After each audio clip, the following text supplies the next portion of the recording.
இந்த ஆற்காடு சுரேஷ் ஆம்ஸ்டாங் வழக்குல எத்தனை கொலை நிலுவையில் இருந்து தெரியுமா?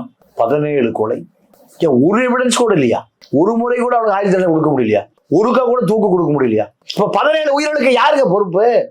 17 உயிரை கொலை செஞ்சுட்டு அவன் 18வது கொலை பண்றான்னா காவல்துறையே தேவையில்லைங்க. 1 லட்சம் காவல்துறை இருக்கு, 80,000 ஃபோர்ஸ் இருக்கு, பட்டாலியனோட சேர்த்து ஆயுதப்படையோட சேர்த்து 1 லட்சம் பேர் இருக்கு. 6.5 கோடி பேரை காப்பாற்றுறதுக்கு எத்தனை பேர் இருக்கா? இந்த அதிகாரிகள் ஐஏஎஸ், ஐபிஎஸ், ஐஜி, டிஐஜி, டிஜிபின்னு இவ்வளவு பெரிய நெட்வொர்க் இருக்கு.